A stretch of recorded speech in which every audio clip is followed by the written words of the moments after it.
Area 51-এর কথা ভাবুন একবার। নেভাদার মরুভূমির মাঝে এমন এক ঘাঁটি যা সরকারি মানচিত্রে নেই, অথচ এর নিরাপত্তা কোনো পারমাণবিক স্থাপনার চেয়েও কঠোর। প্রশ্ন জাগে, ওই তারের বেড়ার ওপারে আসলে কি ঘটে? ওটা কি কেবলই সামরিক পরীক্ষাগার, নাকি এমন কিছু আছে যা মানুষের চোখে পড়া উচিত নয়? কিংবা ধরুন ভয়নিচ ম্যানুস্ক্রিপ্ট, একটি রহস্যময় প্রাচীন বই যার ভাষা কেউই পড়তে পারেনি। বইটি ভর্তি অজানা গাছপালার অদ্ভুত চিত্রে, যেগুলো পৃথিবীর কোথাও জন্মায় না। শত শত গবেষক, ক্রিপ্টোগ্রাফার, এমনকি কৃত্রিম বুদ্ধিমত্তাও এই বই ভেদ করতে ব্যর্থ হয়েছে। কে লিখেছিল, কেন, উত্তর কেউ জানে না। পৃথিবীতে এমন কিছু স্থান, ঘটনা আর বস্তু রয়েছে যা মানুষের যুক্তিকে সম্পূর্ণ অস্বীকার করে। এমন রহস্য যার উত্তর আজও বিজ্ঞান খুঁজে পায়নি। শতাব্দীর পর শতাব্দী ধরে মানুষ সত্য খুঁজেছে, কিন্তু কিছু সত্য যেন ইচ্ছে করেই লুকিয়ে রাখা হয়েছে, নীরবতায়, গোপনীয়তায় আর ভয়ের আড়ালে। চলুন আজকের এই ভিডিওতে 4টি রহস্য সম্বন্ধে জানা যাক যা আজও রহস্য রয়ে গেছে।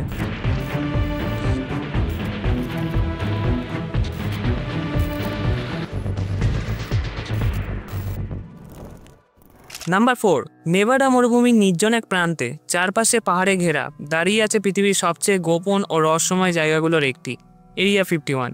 দশকের পর দশক ধরে এই জায়গাটি বিশ্বের কৌতূহলের কেন্দ্রবিন্দু হয়ে আছে। সরকার একে বলে Nevada test and training range, অর্থাৎ একটি সামরিক পরীক্ষার কেন্দ্র। কিন্তু সাধারণ মানুষের কাছে এটি কেবল একটি প্রশ্নের প্রতীক। আমেরিকা আসলে এখানে কি লুকিয়ে রেখেছে? এরিয়া 51-এ সাধারণ মানুষের প্রবেশ একেবারেই নিষিদ্ধ।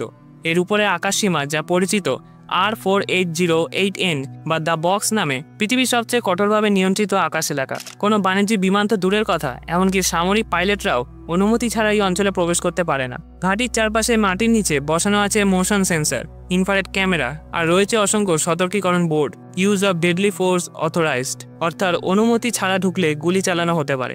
দূর থেকে পাহারা দেয় একদল রহস্যময় নিরাপত্তা রক্ষী, যাদের সবাই চেনে ক্যামিও ডুরস নামে। তাহলে প্রশ্ন হলে ভিতরে কি ঘটে? সরকারি ভাষায় এটি একটি উন্নত যুদ্ধ বিমান ও অস্ত্র পরীক্ষাগার কেন্দ্র। সত্যি এখানে গোপনে তৈরি হয়েছিল ঠান্ডা যুদ্ধ যুগের কিংবদন্তি বিমানগুলো, যেমন U2 স্পাইপ্লেন, SR-71 ব্ল্যাকবার্ড আর পরবর্তীতে বিশ্বের প্রথম স্টিল ফাইটার F117 নাইট হক।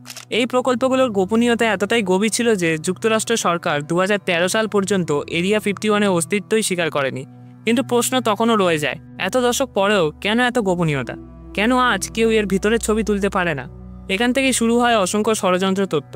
অনেকে বিশ্বাস করেন এখানে লুকিয়ে আছে ভিনগ্রহের প্রাণীর অস্তিত্বের প্রমাণ।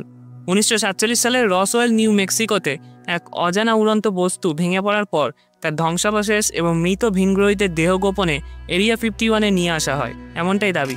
সেই থেকেই গুজব ছড়ায় মার্কিন সরকার সেখানে এলিয়েন প্রযুক্তি উল্টো পথে বিশ্লেষণ করে, অর্থাৎ রিভার্স ইঞ্জিনিয়ারিং করে ভবিষ্যতের অস্ত্র ও বিমান তৈরি করছে। 1997 সালে সেই বিখ্যাত 911 কল, যা আজও রহস্যে ঘেরা।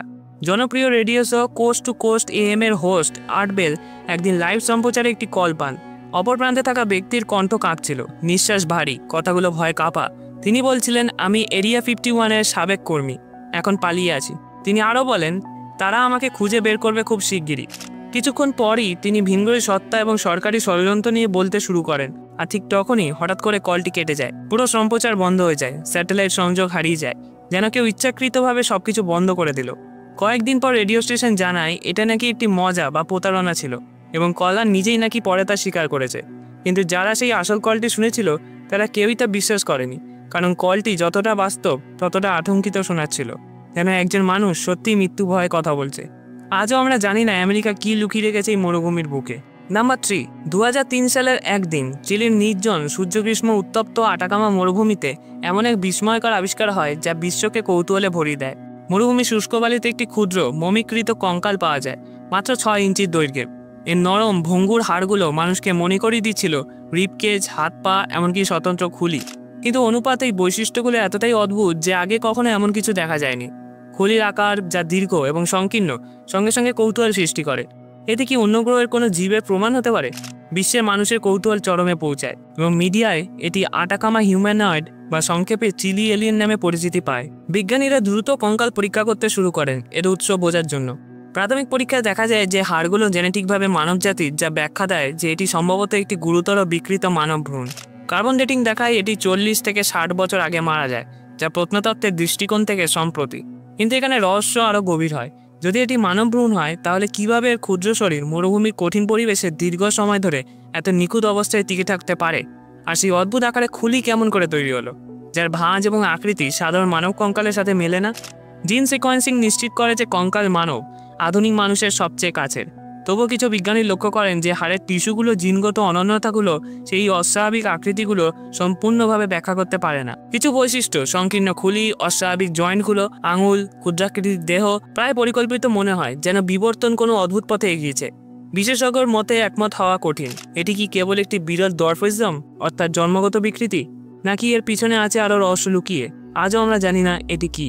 নাম্বার 2, 15শো শতাব্দীর প্রারম্ভে ইউরোপের কোনো অজানা স্থানে এক বই জন্ম নিল, যা পৃথিবীর আর কোনো বইয়ের মতো নয়। আজ এটি পরিচিত ভয়েনিচ ম্যানুস্ক্রিপ্ট নামে। এটি একটি রহস্যময় পাণ্ডুলিপি যার ভাষা কেউই পড়তে পারে না এবং অক্ষরগুলো অর্থ আজও অজানা। বইয়ের পাতাগুলো ভরা আছে এমন চিত্রাবলীতে যা বোঝা সম্ভব নয়, অদ্ভুত উদ্ভিদ যা পৃথিবীতে কোথাও পাওয়া যায় না, অজানা নক্ষত্র চক্রের মানচিত্র এবং মেয়েদের অদ্ভুত ছবি যারা রহস্যময় আচার অনুষ্ঠানে সবুজ জলাশয়ে স্নান করছে বা জটিল নল ও যন্ত্রের মধ্যে ঘেরা। এই ম্যানুস্ক্রিপ্টের উৎস আজও অজানা। কার্বন ডেটিং প্রমাণ করে এটি 1400 সালের দিকে তৈরি হয়েছিল, কিন্তু কোনো ইতিহাসের নথি লেখকের পরিচয় দেয় না। কিছু গবেষক মনে করেন এটি হয়তো কোনো রহস্যময় অ্যালকেমিস্ট, একজন বিদ্বান বা এমনকি কোনো গোপন সঙ্গের সৃষ্টি, যারা এমন জ্ঞান লুকাতে চেয়েছিল যা সাধারণ চোখে প্রকাশ করা সম্ভব নয়। আবার কিছু ভাবনাচকরা বলেন এটি কোনো হারিয়ে যাওয়া সভ্যতার নিদর্শন, নাকি পৃথিবীর বাইরে থেকে আগত বুদ্ধিমান প্রজাতির বার্তা। ভয়েনিচ ম্যানুস্ক্রিপ্টকে রহস্যময় করে তোলার মূল বিষয় হলো এর অপ্রচলিত লিপি। শতাব্দী ধরে বিশ্বের সেরা মস্তিষ্করা এটি ডিকোড করার চেষ্টা করেছে। ক্রিপ্টোগ্রাফার, ভাষাবিজ্ঞানী, ইতিহাসবিদ, এমনকি আধুনিক কৃত্রিম বুদ্ধিমত্তা, তাদের সমস্ত বিশ্লেষণ ব্যর্থ হয়েছে। অক্ষর, শব্দ এবং চিহ্নগুলোর ধারা সুসংগত মনে হয়, যা ব্যাকরণ এবং কাঠামোর ইঙ্গিত দেয়, কিন্তু এর অর্থ কেউ বুঝতে পারে না। কেউ কেউ মনে করেন হয়তো এই ম্যানুস্ক্রিপ্ট উদ্দেশ্যপূর্ণভাবে অপরিবর্তনীয় করা হয়েছে, এমন একটি ধাঁধা যা ভবিষ্যতের জন্য রেখে দেওয়া হয়েছে। ইতিহাসের সময় ভয়েনিচ ম্যানুস্ক্রিপ্ট বিভিন্ন সংগ্রাহক ও গবেষকের হাতে গিয়েছে, যারা মুগ্ধ হলেও হতাশ হয়েছেন। এটি নামকরণ করা হয় উইলফ্রিড ভয়েনিচের নামে, যিনি 1912 সালে এটি ক্রয় করেছিলেন। আজ এটি ইয়েল বিশ্ববিদ্যালয়ের বিরল বই ভল্টে সংরক্ষিত।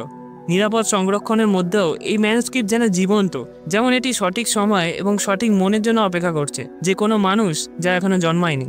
নাম্বার 1, 1900 সালের ডিসেম্বর মাসে ফ্ল্যানান দ্বীপপুঞ্জে ঘটে এমন একটি ঘটনা যা সমুদ্রের সবচেয়ে ভয়ঙ্কর রহস্যের মধ্যে একটি হয়ে যায়। 3 জন লাইটহাউস রক্ষক, যারা জাহাজকে বিপজ্জনক সাগরের মধ্য দিয়ে নিরাপদে চলাচল করতে সহায়তা করেন, হঠাৎ অদৃশ্য হয়ে যান। এমন একটি দৃশ্য রেখে যা প্রশাসনকে হতবাক করে এবং পরবর্তীতে প্রজন্ম জুড়ে কৌতূহল জাগায়। এলেনন মোর দ্বীপের লাইট হাউস দ্বীপগুলির মধ্যে সবচেয়ে বড়, মাত্র 1 দশক ধরে পরিচালিত হচ্ছিল। এখানে কর্মরত ছিলেন জেমস ডাকার্ড, প্রধান রক্ষক, এবং তার 2 সহকারী থমাস মার্শাল ও ডোনাল্ড ম্যাকআর্থার। এই 3 জনই অভিজ্ঞ, নির্ভরযোগ্য এবং একাকিত্ব, অনবরত বাতাস ও প্রকৃতির ক্রোধের সাথে মানিয়ে চলার অভ্যাসে অভ্যস্ত ছিলেন। ডিসেম্বরের 15 তারিখে একটি রিলিফ জাহাজ মূল ভূখণ্ড থেকে আসলো সরবরাহ ও স্টাফ পরিবর্তনের জন্য, এবং তারা যা দেখলো তা ইতিহাসের পাতায় কিংবদন্তি হয়ে রইল। লাইট হাউসের দরজা খোলা ছিল, এক অদ্ভুত ভীতিকর চিহ্ন। ভিতরে ডিনার অখাওয়া পড়েছিল, এমনকি মাঝপথে ছেড়ে দেওয়া একটি সাধারণ খাবারও। দৈনিক আবহাওয়া ও সমুদ্রের পর্যবেক্ষণের জন্য রাখা লগবুকে লেখা ছিল এক জিনিস যা কৌতূহল জাগায়। ডাকার্ড উল্লেখ করেছিলেন একটি ভয়ঙ্কর ঝড়, অথচ বাইরে আবহাওয়া ছিল শান্ত এবং নির্দোষ। কোনো সংঘর্ষের চিহ্ন ছিল না, ওভারটার্ন ফার্নিচার বা কোনো লড়াইয়ের নিদর্শন দেখা যায়নি। আরও রহস্যজনক হলো লাইট হাউস থেকে কোনো পদচিহ্ন বাইরের দিকে যাচ্ছিল না, কোনো নিদর্শন নেই যে তারা চূড়ান্ত ভয়ঙ্কর পাথর বা খাড়া তীর দিয়ে দূরে চলে গিয়েছে। তারা যেন হঠাৎ সমুদ্রের অন্তহীন হাতের মতো নিঃশব্দে বিলীন হয়ে গেল। এই ঘটনাকে এত সময় ধরে রহস্যময় রাখায় মূল কারণ হলো তথ্যগুলো, যা অনেক ধরনের কল্পনা ও বাস্তবতার মধ্যে ছিল। কেউ ভাবলেন একটি ভয়ঙ্কর বিশাল ঢেউ, হঠাৎ এক অভূতপূর্ব জলপ্রপাত যা তীরে এসে তাদের সমুদ্রে টেনে নিয়ে গেল। আবার কেউ কল্পনা করলেন আরও অদ্ভুত সমুদ্রের দৈত্য, গভীর থেকে উঠে আসা অজানা প্রাণী লাইট হাউসের দিকে আকৃষ্ট হয়ে।